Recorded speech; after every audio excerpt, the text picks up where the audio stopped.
அன்னூரில் நடைபெற்றுக் கொண்டிருக்கக்கூடிய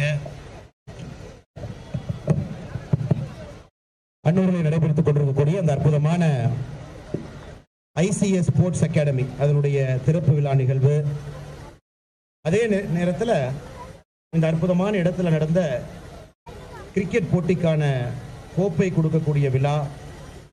அதே நேரத்தில் நம்முடைய அற்புதமான வள்ளி முருகன் கலைக்குழு, அவர்கள் அன்பார்ந்த சகோதர சகோதரிகள் திருக்குறளை மையமாக வைத்து இன்று ஏற்றிக் கொண்டிருக்கக்கூடிய திருக்குறள் கும்மி, இது அனைத்தையும் ஒரே இடத்திலே பார்ப்பதற்கு நமக்கு ஒரு பெரிய வாய்ப்பு என்று கிடைத்திருக்கிறது. சகோதர சகோதரிகளே, பெரியவர்களே, தாய்மார்கள், இந்த நிகழ்வுக்கெல்லாம் மிக முக்கிய காரணமாக இருக்கக்கூடிய இந்த ICS ஸ்போர்ட்ஸ் அகாடமி இதனுடைய ஃபவுண்டராக இருக்கக்கூடிய அருமை சகோதரர் சரண் அவர்கள், அவர்களுடைய குடும்பத்தினர், மேடையில் இருக்கக்கூடிய பாரதிய ஜனதா கட்சியினுடைய மாவட்ட தலைவி அருமை சகோதரி சங்கீதா அவர்கள், மேடையில் இருக்கக்கூடிய எல்லா அன்பார்ந்த பெரியவர்கள், என்னுடைய பள்ளி தோழனாக 11ஆவதுல இருந்துங்களா, பள்ளி தோழனாக 11ஆம் வகுப்பிலிருந்து தொடர்ந்து நாங்கள் ஒன்றாக பயணம் செய்து கொண்டிருக்கின்றோம். என்னுடைய நெருங்கிய நண்பராக இருக்கக்கூடிய பிரபு, நாங்கள் எல்லோரும் G2 பிரபு என்று அன்பாக அழைப்போம்.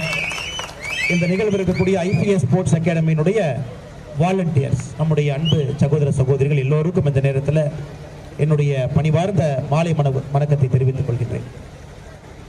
கிட்டத்தட்ட 6 மாத காலத்திற்கு முன்பு இந்த நிகழ்வு இங்கே நடக்க வேண்டும் என்று தேதி குறிப்பிட்டோம். அதன் பிறகு 2 முறை தள்ளி போயும் கூட இன்றைக்கு இந்த நிகழ்வு நடந்து கொண்டிருக்கிறது. மாடல் கோட் ஆஃப் கண்டக்ட், எந்த நேரத்திலும் கூட தேர்தல் அறிவிக்கலாம் என்கின்ற ஒரு வாய்ப்பு இருந்த காரணத்தினால் வி தி லீடர்ஸ் ஃபவுண்டேஷன் மூலமாக இணைந்ததை நடப்பதாக அறிவித்திருந்தார்கள்.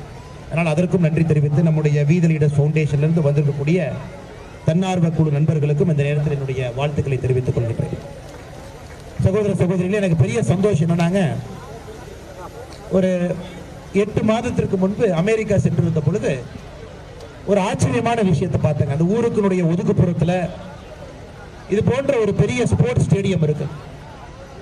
நைட் 2 மணிக்கு போனீங்கன்னா கூட யாரும் விளையாண்டு இருக்க மாட்டாங்க, ஆனால் லைட் ஆன்ல இருக்கு. நான் ஒரு நாள் பார்த்தேங்க, சரி ஏதோ தெரியாம ஆன் பண்ணி வச்சிருக்கிறாங்க, நைட் 2 மணிக்கு யார் வந்து இந்த ஊர்ல ஸ்போர்ட்ஸ் ஆட போறாங்க.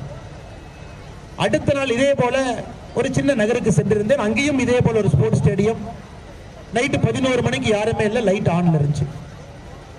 அடுத்த நாள் இன்னொரு ஊருக்கு போயிருந்தேன், 6 மணி 7 மணி சாயந்தரம், அந்த ஊரில் இருக்கக்கூடிய எல்லா பெரியவர்கள் தாய்மார்கள் எல்லாம் ஸ்போர்ட்ஸ் ஸ்டேடியத்தில் இருக்கிறாங்க. அந்த குழந்தைகள் எல்லாம் மையமாக விளையாண்டு கொண்டிருக்கிறார். சின்ன ஊர்கள், ஆனா பாத்தீங்கன்னா டிஜிட்டல் ஸ்கோர் கார்டு, அது கோச், ஒரு பிசியோதெரபிஸ்ட், ஒரு வேர்ல்டு கிளாஸ் ஸ்டேடியம், அந்த ஊருடைய மக்கள் எல்லாம் நடந்திருக்கிறாங்க. சோ அதை போன்று பார்க்கும்போது நமக்கு ஒரு விஷயம் ரொம்ப தெளிவா தெரிஞ்சதுங்க, மேலை நாடுகள்ல அது நகரமாக இருக்கட்டும்,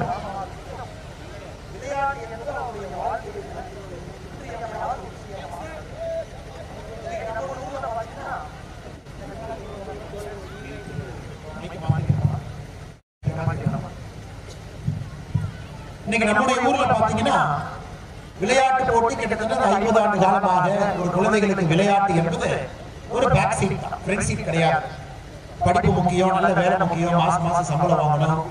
மற்றபடி விளையாட்டு என்பது ஒரு பள்ளிக்கூடத்துல ஒரு 40 நிமிஷம் பீரியட். அதுல யாராச்சும் ஒரு குழந்தை எக்ஸ்ட்ராடனரியா இருந்தாங்கன்னா அந்த குழந்தை தப்பு தவறி ஒரு மாவட்ட அளவில் விளையாடுவாங்க, மாநில அளவில் விளையாடுவாங்க, நம்முடைய தேசிய அளவில் விளையாடுவாங்க. அப்படிதான் விளையாட்டை பார்க்கணும். ஆனா இன்னைக்கு நம்முடைய ICS ஸ்போர்ட்ஸ் அகாடமி அன்னூருக்கு வரும் பொழுது கோயம்புத்தூர்ல இருந்து தூரத்துல கிட்டத்தட்ட ஒரு 30 கிலோமீட்டர் தள்ளி இருக்கும். வேகமாக வர வேண்டும் என்றாலும் கூட 1 மணி நேரம் வேணும்.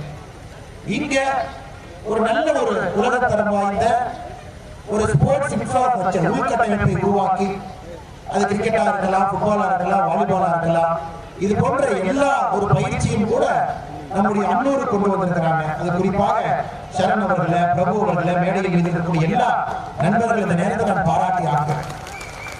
அதே நேரத்தில் நம்முடைய கோயம்புத்தூர் டிஸ்ட்ரிக்ட் கிரிக்கெட் அசோசியேஷனுடைய செக்ரட்டரி, தலைவர்கள் அவங்க எல்லாம் வந்திருக்கிறாங்க. அவர்களுக்கும் நன்றி தெரிவித்தாக வேண்டும். காரணம், அவங்க ஸ்போர்ட்ஸை வந்து பாருங்க ஒரு கிராமப்புறத்துக்கு எடுத்து வர வேண்டும். அன்னூர் போன்ற வளர்ந்து வரக்கூடிய பகுதிக்கு இங்கே கொண்டு வந்து அதற்கு ஆக்கம் ஊக்கம் கொடுக்கணும். இங்க இருக்கக்கூடிய கிளப் டீமுக்கு அங்கீகாரம் கொடுக்கணும். அவர்களுக்கு தேவையான எல்லா வசதியும் ஏற்படுத்தி கொடுக்க வேண்டும் என்று வந்திருக்கக்கூடிய நம்முடைய கோயம்புத்தூர் டிஸ்ட்ரிக்ட் கிரிக்கெட் அசோசியேஷனுடைய எல்லா தலைவர்கள் வந்திருக்கிறார்கள். அவர்களுக்கும் இந்த நேரத்தில் என்னுடைய மனமார்ந்த நன்றிகளை தெரிவித்துக் கொள்கிறேன். சகோதர சகோதரிகளே, நம்முடைய நாடு எப்பொழுதுமே ஒரு விளையாட்டு நாடு, விளையாடக்கூடிய நாடு, விளையாடுவதற்கு முழு தகுதி படைத்த ஒரு நாடு. ஆனா காரணம் பார்த்தீங்கன்னா ரொம்ப நாள் பிரிட்டிஷ் கீழ இருந்தோம், ரொம்ப காலமா இருந்தோம். 1947 சுதந்திரம் கிடைத்த பிறகு மக்களுக்கு உணவு கொடுப்பதை முதன்மையாக கருதினோம், விளையாட்டை ஊக்குவிப்பதை முதன்மையாக நாம் கருதவில்லை. உங்களுக்கு ஒரு சின்ன ஒரு கதையை சொல்லணும்னா, தயான் சந்த் அப்படின்னு கேள்விப்பட்டிருக்கீங்க, ஒரு பெரிய ஹாக்கி வீரர். 1928 ஆம்ஸ்டர்டாம்ல கோல்டு மெடல், 1932 லாஸ் ஏஞ்சலஸ்ல கோல்டு மெடல், 1936 பெர்லின் ஒலிம்பிக்ஸ் அதுலயும் கோல்டு மெடல். அவர் பாத்தீங்கன்னா 575 ஹாக்கி கோல் அடிச்சிருக்காரு, இன்டர்நேஷனல் ஹாக்கி கோல். வெறும் 160 மேட்ச்ல 575 hockey goal. Hockey master Dhyan Chand. 1936 Berlin ஒலிம்பிக்ஸ்ல விளையாடும் பொழுது அது அடால்ஃப் ஹிட்லர் பார்க்கிறார். தயான் சந்தினுடைய அந்த போட்டி திறமையை, அவருக்கு இருக்கக்கூடிய சக்தியை பார்த்துவிட்டு அடால்ஃப் ஹிட்லர் சொல்றாரு, நீங்க திரும்ப இந்தியாவுக்கு போகாதீங்க, நம்ம ஜெர்மன் நாட்டிலேயே தங்கிருங்க, ஜெர்மன் ராணுவத்தில் உங்களுக்கு ஒரு வேலை கொடுக்கின்றேன் என்று அடால்ஃப் ஹிட்லர் அவர்கள் தயான் சந்துக்கு அந்த இதை கொடுக்கும் பொழுது தயான் சந்த் அவர்கள் பெருமையா சொல்றாங்க, என்னுடைய நாடு விற்பனைக்கு இல்லை என்று சொல்லுகின்றார். அடால்ஃப் ஹிட்லரை பார்த்து தயான் சந்த் சொல்றாரு, my country is not for sale, என்னுடைய நாடு விற்பனைக்கு இல்லை. அப்படிப்பட்ட பாரம்பரியம் மிக்க விளையாட்டு வீரர்கள் நாட்டில் இருக்கிறாங்க. சின்ன குட்டி ஸ்டோரி மட்டும் தான் உங்களுக்கு சொல்றேன். இது போன்ற எத்தனையோ மனிதர்கள் இந்த மண்ணில மிகப்பெரிய ஆளுமைகளாக உலகத்தரம் வாய்ந்த வீரர்களாக இருக்கிறாங்க. ஆனா பாத்தீங்கன்னா இன்னைக்கு நம்முடைய மோடி ஐயா, இது அரசியல் நிகழ்வு இல்லை, இருந்தும் இந்த கருத்தை பிரதமர் மோடி அவருடைய கருத்தை உங்கள் முன்னால் பதிவு செய்ய வேண்டும் என்பதுடைய ஆசை. அதை தயான் சந்த் அவர்களுக்கு ஒரு பெருமை கிடைத்திருக்குன்னா இன்னைக்கு கிடைச்சிருக்கு. இத்தனை ஆண்டு காலம் கழித்து இந்தியாவுடைய விளையாட்டுல மிக உயரிய விருதாக இருக்கக்கூடிய கேல் ரத்னா விருது, கேல் ரத்னா விருது நம்முடைய விளையாட்டுல மிகப்பெரிய உயரமான ஒரு மனிதருக்கு உயரிய விருதாக கேல் ரத்னா கொடுக்கும். அது இத்தனை காலமாக ஒரு அரசியல்வாதிகளுடைய பேர் இருந்துச்சு.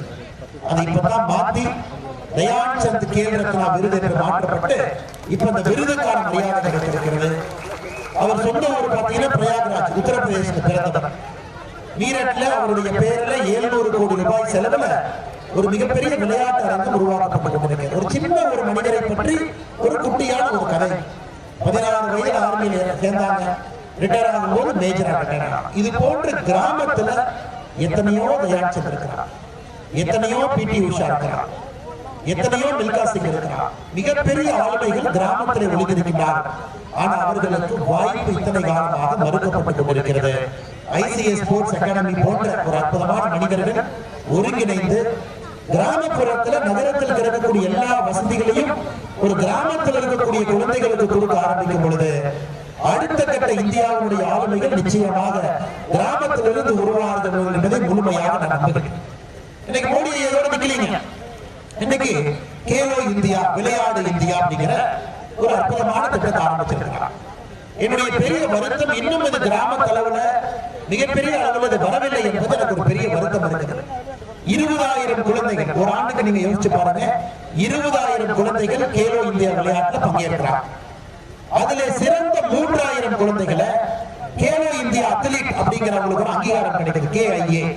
அதாவது இந்த 20,000 பேர்ல ஜெயிச்சவங்க, திறமையை காட்டினவங்க 3,000 பேருக்கு கேலோ இந்தியா அத்லீட். அந்த 3,000 பேருக்கு இதனால என்ன லாபம்னாங்க, ஒரு மாதத்திற்கு 10,000 ரூபாய் ஊக்கத்தொகை மத்திய அரசு கொடுக்கிறார். நேரடியாக 10,000 ரூபாய் அவுட் ஆஃப் பாக்கெட் எக்ஸ்பென்ஸ். அவர்களுடைய தங்கக்கூடிய இடம் இலவசம், உணவு இலவசம், டயட் இலவசம், கோச்சிங் இலவசம், அனைத்தும் இலவசம். இதை தாண்டி ஏன்னா இதற்கு முன்பு இந்த sports authority of India centre, இப்ப நம்முடைய அரசு கேலோ இந்தியா ஸ்போர்ட்ஸ் சென்டர் பேர் மாற்றிருக்கிறோம். அதில் இவர்கள் முழு நேரமாக தங்குகின்றனர். அவுட் ஆஃப் பாக்கெட் எக்ஸ்பென்ஸ், அவர்களுடைய வாழ்வதற்கு எல்லாம் அரசு பார்த்துக் கொண்டு செலவு செய்வதற்கு தேவை என்றால் 10,000 ரூபாய் அவர்களுடைய பாக்கெட்டுக்கு ஒரு மாதம் 3,000 பேருக்கு நம்முடைய மத்திய அரசு கொடுக்கிறார்.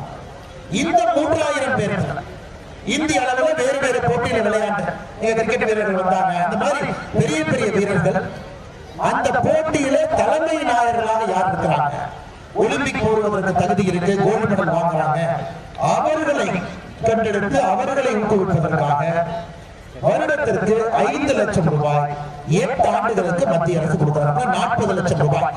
ஏன்னா அந்த லெவல்ல நீங்க ஸ்போர்ட்ஸுக்கு போறீங்கன்னா கிட் காஸ்ட்லி, டிராவல் பண்ணணும், எல்லா இடத்துலயும் டோர்னமெண்ட் நடக்கும். அப்பா அம்மாவை கூட்டிட்டு போகணும், ஹோட்டல்ல தங்கணும், லாட்ஜ்ல தங்கணும். ஐயா இருக்கிறார் நிறைய கிரிக்கெட் வீரர்கள் 2 பேர் இன்னைக்கு நம்முடைய கோயம்புத்தூர்காரங்க IPL ஆடுவதாக நம்முடைய ஐயா தெரிவிச்சாங்க. ஒரு லெவலுக்கு மேல நம்முடைய குழந்தைகள் போகும் பொழுது நிச்சயமாக பணம் வேண்டும், ஏன்னா அவங்களை சப்போர்ட் பண்ணணும். அதனால் இன்னைக்கு 5 லட்சம் ரூபாய் 8 ஆண்டுகளுக்கு 40 லட்சம் நம்முடைய அரசு கேரண்டி பண்றாங்க டாப்ல இருக்கிறாங்க. இந்த அளவுக்கு ஊக்குவிப்பு முதலாக நம்முடைய நாட்டுல விளையாட்டுக்கு ஒரு அரசு ஒரு ஊக்கம் கொடுப்பது இப்பதான் இந்த அளவுக்கு பாக்குறாங்க. நான் கேள்விப்பட்டதே கிடையாது. 142 கோடி பேர் மக்கள் இருக்கிறாங்க. ஆனா ஒலிம்பிக்ல இத்தனை ஆண்டு காலமா பாத்தீங்கன்னா 1 மெடல் 2 மெடல் 1 பிரான்ஸ் இது போன்று வாங்கி கொண்டிருந்தோம். இன்னைக்கு ஏசியன் கேம்ஸ்ல முதலாக 100 மெடலை தாண்டி இருக்கின்றோம். சுதந்திரத்திற்கு பிறகு நம்முடைய ஏசியன் கேம்ஸ்ல முதலாக 100 மெடல். ஆனால் அடுத்து நடக்கக்கூடிய மோடியை சொல்லிட்டார், 2036 ஒலிம்பிக் போட்டி நிச்சயமாக இந்தியாவிற்கு அதை கொண்டு வருவோம் என்பது நம்முடைய குறிக்கோள். நம்முடைய நாட்டுக்கு 2036 நடக்கக்கூடிய ஒலிம்பிக் போட்டி நம்முடைய பாரத மண்ணில் நடக்க வேண்டும் என்பது நம்முடைய குறிக்கோள். இப்ப நீங்க பாருங்க, 2024 இருக்கு. இன்னும் 12 ஆண்டுகள்ல இந்தியாவில ஒலிம்பிக் போட்டி, ஏசியன் கேம்ஸ்ல 100 பதக்கங்கள் முதலாக.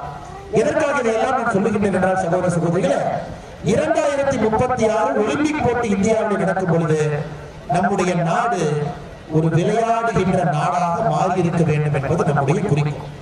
ஒலிம்பிக் போட்டியில் விளையாடுறவங்க மட்டும் விளையாட்டு வீரர்கள் இல்லைங்க, நாட்டில் எல்லோரும் விளையாட வேண்டும் என்று மோடி நினைக்கிறார். கிராமத்தில் விளையாடணும், ஒரு வாலிபால் போட்டி இளைஞர்கள் ஒன்றாக சேர்ந்து விளையாடணும், கிராமத்தில் விளையாடணும். ஒரு கிராமத்திற்கும் ஒரு காம்படிஷன் நடக்கணும். அது கிராமத்திற்குள்ள ஆரோக்கியமான ஒரு விஷயத்தை ஊக்குவிக்கணும். ஜாதி மத வேறுபாடு ஒரு விளையாட்டை வைத்து உடைக்க வேண்டும். மக்களுக்குள்ள ஒரு நல்ல ஆரோக்கியமான உடல் நலம் கொண்டு வரணும். வயதானாலும் கூட நிம்மதியாக அவர்கள் இருக்க வேண்டும். அதற்கு திரும்ப விளையாட்டு நம்முடைய கிராமங்களுக்குள்ள வர வேண்டும் என்பதற்காகத்தான் இந்த கேலோ திட்டத்தையே நம்முடைய பிரதமர் அவர்கள் கொண்டு வந்திருக்கிறார். அதன் அடிப்படையில் ICS ஸ்போர்ட்ஸ் அகாடமி நம்ம சாதாரண நினைச்சிட வேண்டாம். ஊருக்கு ஒதுக்குப்புறத்துல காம்பவுண்ட் போட்டிருக்கிறாங்க. 8 ஏக்கர் 10 ஏக்கர்ல வச்சிருக்காங்க. முக்கிய இல்லைங்க, கிராமத்தில் இருக்கிறவங்க நம்முடைய குழந்தைகள் சிறு வயதிலிருந்து விளையாட்டு போட்டியிலே ஊக்கப்படுத்தப்பட்டு இங்கே அவர்கள் விளையாட வேண்டும் என்பதுதான் எங்களுடைய விருப்பம். இதை நடத்தக்கூடிய நம்முடைய நண்பர்களுடைய விருப்பம். இதன் மூலமாக நல்ல உடல் நலம் கிடைக்கும். ஒரு குழுவாக விளையாடும் பொழுது விட்டு கொடுக்கக்கூடிய மனசு வரும். அது கத்துக் கொடுக்கணும், பள்ளியில கத்துக் கொடுக்க முடியாது. பரஸ்பரம் ஏற்றம் இறக்கம் எப்பொழுதுமே எல்லா பள்ளியிலும் சொல்ல முடியாது. குழந்தைங்க இருக்கிறீங்க, ஒலிம்பிக் மெடல் ஏன் பாத்தீங்கன்னா ஃபர்ஸ்ட் மெடல் வாங்கினவங்களுக்கு மேல, செகண்ட் மெடல் வாங்கினவங்க கொஞ்சம் கீழே, தேர்ட் மெடல் வாங்கினவங்க கொஞ்சம் கீழே ஏன் வச்சிருக்காங்க? சில பேர் கேட்பாங்க, ஃபர்ஸ்ட் பிரைஸ் அதுக்குதான் போடியம் பெருசா வச்சிருக்காங்க, நாங்க மேல இருக்கோம். ஐயா அதுக்காக இல்ல, முதல் பரிசு யார் வாங்குகின்றார்களோ அவர்கள் அதிகமாக குனிந்து வாங்க வேண்டும் என்பதற்காகத்தான் உயரத்தை அதிகப்படுத்தியிருக்கிறார். விளையாட்டை நமக்கு ஒரு பாடம் சொல்லிக் கொடுக்கிறது. விளையாட்டை பாடம் சொல்லிக் கொடுக்கிறது. அன்னைக்கு நீ தோற்றிருக்கலாம், ஆனால் தொடர்ந்து நீ தோற்க மாட்டாய். ஒரு நாள் தோற்றிருந்தாலும் கூட உழைப்பை உள்ளே நீ அள்ளித்தளி, அடுத்த முறை வெற்றி உனக்கு வரும் என்பதற்காகத்தான் உணர்த்துகின்றோம்.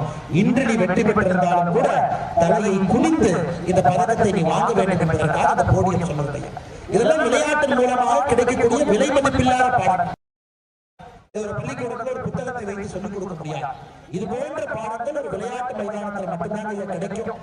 அது நிச்சயமாக இந்த ICS ஸ்போர்ட்ஸ் அகாடமி இவருடைய உழைப்பு மூலமாக 2036 இந்தியாவிலே ஒலிம்பிக் போட்டி நாம் நடத்தும் பொழுது இந்த ட்ராக் அண்ட் ஃபீல்ட் அத்லீட் யாரோ ஒருவர் அங்கே பங்கேற்றிருக்க வேண்டும்.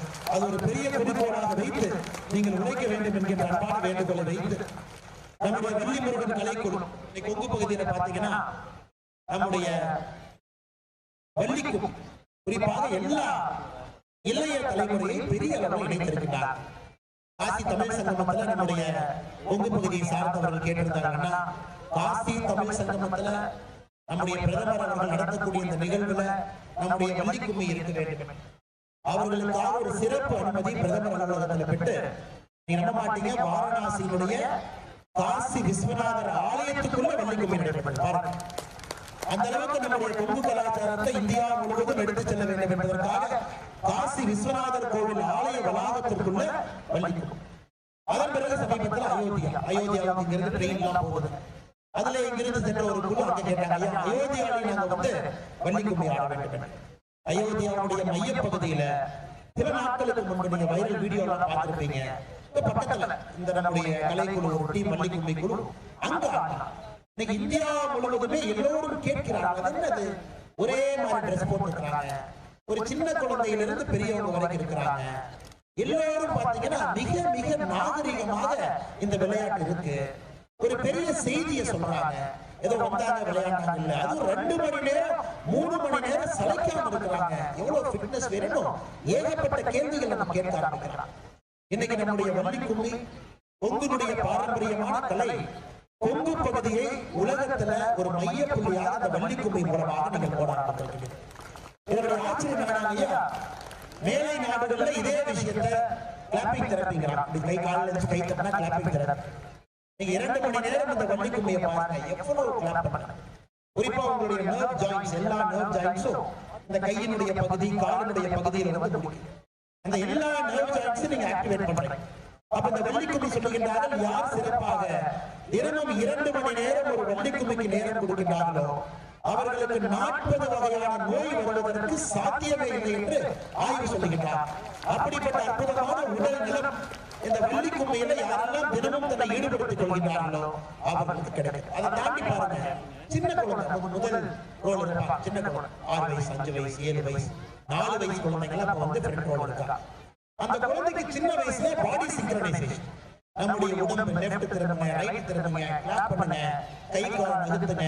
அந்த குழந்தைக்கு எவ்வளவு பெரிய சிங்க்ரனைசேஷன் இந்த வயசுல நம்ம கற்றுக் கொடுக்குறோம். ஒரு பாடி சிங்க்ரனைஸ் ஆயிடுச்சுன்னா, உடம்பு சிங்க்ரனைஸ் ஆயிடுச்சுன்னா, மனது ஒருநிலை ஆகிவிட்டால் எந்த பிரச்சனையாக இருந்தாலும் கூட நம்மால் கையாள முடியும் என்பது நமக்கு தெரியும். ஐயா, எனக்கு பிரச்சனை வெளியே இருக்கக்கூடிய பிரச்சனைகளை கையாளுவது சுலபம் ஐயா. நம்ம உடம்புக்கு வெளியே பிரச்சனைகள் ஏகப்பட்டது இருக்கு, அதெல்லாம் பேசிக்கலாம். ஆனா மனதுக்குள் இருக்கக்கூடிய பிரச்சனையை நம்மால் கையாள முடியவில்லை. மனதுக்குள் இருக்கக்கூடிய சஞ்சலம், மனதுக்குள் இருக்கக்கூடிய ஸ்ட்ரெஸ், அதை நமக்கு கையாள தெரியவில்லை. அதனாலதான் வீட்டுல சண்டை, சமுதாயத்துக்குள்ள சண்டை, சமுதாயத்துக்குள்ள சச்சரவு. ஏகையாவது வெளியே இருக்கக்கூடிய பிரச்சனைகளை கையாள தெரிந்த நமக்கு உடம்புக்குள் இருக்கக்கூடிய மனம் சார்ந்த பிரச்சனைகளை கையாள தெரியவில்லை. இப்ப வள்ளிக்கும்மி போன்ற பாரம்பரிய கலை உடல் சார்ந்த மனது சார்ந்த எந்த ஒரு பிரச்சனையும் வராமல் எப்பொழுதும் இன்பமாக இருப்பதற்கு வள்ளிக்கும்மி ஒரு மிகப்பெரிய ஒரு விஷயமாக நம்முடைய கொங்கு பகுதியில் இருக்கு. அது குறிப்பாக இந்த 5 ஆண்டுகள்ல விஸ்வரூபம் எடுத்திருக்கு. ஒரு காலத்துல வள்ளிக்கும்மி இருந்துச்சு ஐயா, இடையில கொஞ்சம் கொஞ்சமா அப்படியே குறைய ஆரம்பிச்சது நாகரீகம் என்ற பேரில். இன்னைக்கு பாருங்க, ஐயா பழனிசாமி போன்றவர், நம்முடைய ஆசிரியர் ஐயா மு பழனிசாமி போன்றவர்கள், இன்னொரு பழனிசாமி ஐயா இருக்கிறார், சாஃப்ட்வேர் இன்ஜினியரா இருந்து வேலையெல்லாம் விட்டு இன்னொரு பழனிசாமி ஐயா சிஆர் பழனிசாமி ஐயா இருக்கிறார். இது போன்றவர்கள் வந்து மறுபடியும் இந்த பாரம்பரியத்தை மீட்டெடுத்து கடந்த 2 வருடங்களாக விஸ்வரூபம் எடுத்தாச்சு. எங்கே பார்த்தாலும் கூட நம்முடைய கொங்கு பகுதியில கும்பாபிஷேக நிகழ்வு வள்ளிக்கும்மி, இன்னைக்கு ஸ்போர்ட்ஸ் சென்டர் இனாகரேஷன் வள்ளிக்கும்மி, காசி தமிழ் சங்கமம் வள்ளிக்கும்மி, அயோத்தியால ராமர் கோவிலுடைய திறப்பு விழா வள்ளிக்கும்மி, அனைத்து இடத்திலும் வள்ளிக்கும்மி போக ஆரம்பிச்சிருச்சுன்னா நம்முடைய இன்றியமையாத ஒரு கலையாக வள்ளிக்கும்மி மாறி இருக்கிறது. அதனால இங்க வந்திருக்கக்கூடிய நம்முடைய வள்ளி முருகன் கலைக்குழு, அதன் சார்பாக இங்க வந்திருக்கக்கூடிய 1000க்கும் மேற்பட்ட நம்முடைய சகோதரர்கள் மிக பொறுமையாக 6 மணியிலிருந்து அமர்ந்திருக்கின்றீர்கள். உங்களுக்கு இந்த நேரத்தில் என்னுடைய நெஞ்சார்ந்த நன்றிகளை, வாழ்த்துக்களை, வணக்கங்களை தெரிவித்துக் கொள்கின்றேன். அதே நேரத்தில் திருக்குறளை மையமாக வைத்து, உலக பொதுமுறை திருக்குறள், அதை மையமாக வைத்து முதலாக திருக்குறளை சார்ந்த ஒரு வழக்கம், அதாவது உடல் நலம், மனநலம், மனநலம் மட்டுமல்ல, சமுதாயத்திற்கு ஒரு செய்தியும் இந்த வள்ளிக்கும்மி மூலமாக சொல்லுகின்றோம், நல்ல ஒரு செய்தியும் சொல்லுகின்றோம் என்று இன்றைய வள்ளிக்கும்மி திருக்குறள் கும்மியாக இருக்கிறது. இதை வடிவமைத்த ஐயா மு பழனிசாமி அவர்களுக்கு, இணையாசிரியராக இருக்கக்கூடிய ஐயா ரங்கநாதன் அவர்களுக்கு, தலைமை ஒருங்கிணைப்பாளராக இருக்கக்கூடிய அண்ணன் சிஆர் பழனிசாமி அவர்களுக்கு, அண்ணன் தயாநிதி அவர்களுக்கு, துணை ஆசிரியராக இருக்கக்கூடிய திருமதி பிரீத்தி தயாநிதி அவர்களுக்கு, செல்வி சுபிக்ஷா அவர்களுக்கு, செல்வன் மெய்யரசு அவர்களுக்கு, இங்க இருக்கக்கூடிய எல்லா ஆட்ட கலைஞர்கள் ஒருங்கிணைப்பாளர்களுக்கு என்னுடைய நெஞ்சார்ந்த நன்றிகளை தெரிவித்து, தொடர்ந்து இது போன்ற கலையை தொடர்ந்து வேறு கட்டத்துக்கு எடுத்துட்டு போங்க. இன்னைக்கு கொங்கு பகுதியினுடைய வள்ளிக்கும்மி தமிழ்நாடு முழுவதும் போடுறாங்க. எல்லா இடத்திலும் இந்த வள்ளிக்கும்மியை மக்கள் ஆட, அதான் நம்முடைய அடுத்த கட்ட நோக்கம். மக்களுக்கு எல்லோருக்கும் இதனுடைய நன்மை தெரிய வேண்டும். இதன் மூலமாக உடல்நலத்தை எப்படி பேணி காக்க முடியும் என்கின்ற செய்தியை நாம் சொல்ல வேண்டும். அதையும் நீங்கள் நிச்சயமாக செய்வீர்கள் என்ற நம்பிக்கையோடு மேடையின் மீது இருக்கக்கூடிய எல்லா நம்முடைய பாரத தலைவர்கள் இருக்கின்றார்கள், அவர் நன்றி தெரிவித்து, பத்திரிகை நண்பர்கள் வந்திருக்கின்றார்கள், அவர் நன்றி தெரிவித்து, முன்னிருக்கையில நம்முடைய அன்னூர் பகுதியை சார்ந்த ஆண்டோர்கள் சான்றோர்கள் வந்திருக்கின்றார்கள், அவர் நன்றி தெரிவித்து, இந்த நிகழ்ச்சியை ஒருங்கிணைக்கக்கூடிய தன்னார்வ குழு நண்பர்கள் வந்திருக்கிறார்கள், அவர் நன்றி தெரிவித்து, வெற்றி பெற்ற நம்முடைய கிரிக்கெட் மேட்ச் வேறு வேறு அணி அதனுடைய கேப்டன் பிளேயர்ஸ் பயிற்சியாளர் வந்திருக்கிறார்கள், அவர்களுக்கு நன்றி தெரிவித்து, மிக முக்கியமாக நம்முடைய வள்ளி முருகன் கலைக்குழு அதன் சார்பாக வந்திருக்கக்கூடிய 1000க்கும் மேற்பட்ட அன்பார்ந்த சகோதர சகோதரிகளுக்கு நன்றி தெரிவித்து, வாய்ப்பு கொடுத்த என்னுடைய நண்பர்களுக்கு நன்றி தெரிவித்து என்னுடைய உரையை முடித்துக் கொள்கின்றேன். நன்றி, வணக்கம். பாரத மாதா கி ஜெய். சிறப்பான வாழ்த்துறை கடத்திய நன்றி.